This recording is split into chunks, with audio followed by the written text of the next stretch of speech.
Joining me now is legendary journalist and associate managing editor of the Washington Post, Bob Woodward. Bob, it's great to see you. That movie is so good. So it was just a reminder of what a moment in history that was. But I was so excited to talk to you for a million reasons. I've read all your books, but also you've covered 16 secretaries of defense. I think I got that right. I know I said that earlier. Yes. And I know we talked about Secretary Hegseth. He wasn't the secretary then when we last spoke in November. And there's so much that's happened since then. You know so well about the functioning of the Pentagon and what impacts things.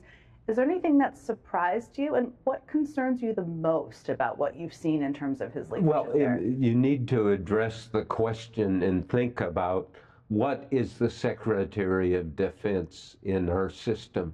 Yeah. The Secretary of Defense is Deputy President for War. Mm-hmm. So you want that position to be filled by somebody who's very serious, very competent, very focused on that mission, protecting the homeland, mm-hmm. protecting the United States.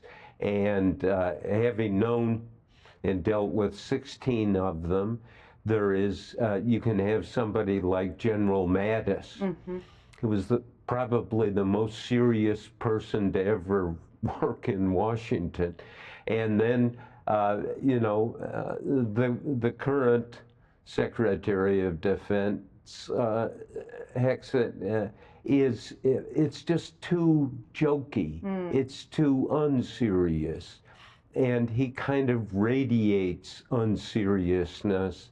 And that's a shame for him, for President Trump, and for the country. It's one of those questions I always think about is, why does he keep him around? I mean, there's things like, well, he has to get another Secretary of Defense confirmed. That's not always that easy, but he does have a big majority in the Senate.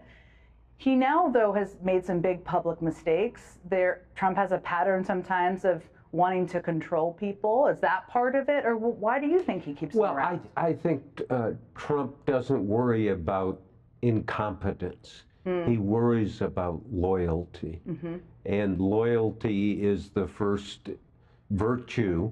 And in a situation like this, it's bad for the country. Mm-hmm. It is something that a president, thinking through the responsibilities of being president. I remember I asked Trump once, what's the job of the president? And he had a very good answer, which is to protect the people. Protecting the people, when you think about the Pentagon and the military and the Defense Department, you want to make sure it's competent. You want to make sure that it's not this kind of boys club of grab rear ends. I mean, it's just, it isn't right. It doesn't serve Trump, doesn't serve the country, doesn't serve, I spent 5 years in the Navy, and I worked the last year in the Pentagon, and you learn about obligation, you learn about how important the task is, and that means serious. Getting down to dealing with the business in the most careful and constructive and creative way, and I don't see any of that now.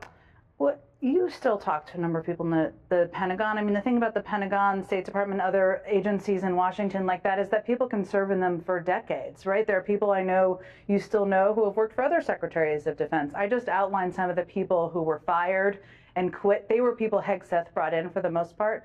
What do people you still talk to say about his leadership and how they're feeling about this moment? Well, it goes to the commander-in-chief, and the commander-in-chief should put the obligation on his own shoulders to make sure there's somebody there. I'm going to go back to saying that Deputy President for War. War is the most serious undertaking that this country ever gets involved in. And I mean, this seems not serious. It seems too jokey, and it's in Trump's interest to have a very, very serious enterprise in that five-sided building, which is certainly one of the most complicated institutions in civilization anywhere. No question. I don't know if you heard me say that, but I said that when you see Bob Woodward on your phone calling, you get a little nervous if you're in the government, because you are a very well-sourced and knowledgeable reporter for many years. And I was wondering, I mean, I've been, the Signal Gate or the signal chain scandal, whatever you want to call it, it struck me because I spent so many years working for presidents and a Secretary of State, where you have to be so careful about your handling of classified information for a range of reasons, including that adversaries can get their hands on it, you can put operations at risk, you can put sources and methods at risk. We know about now 2 or more Signal chats. I suspect there are many more, given nobody objected on the Signal chats.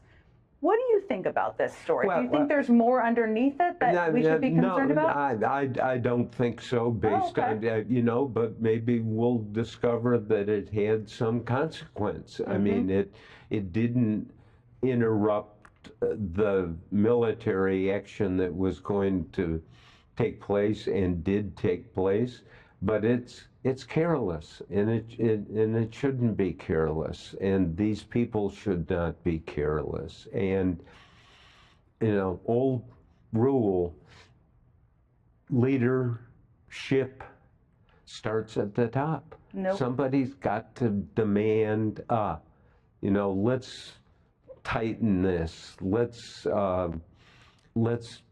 do our best and show our best, and we're not seeing that. And I don't, you know, where do we go?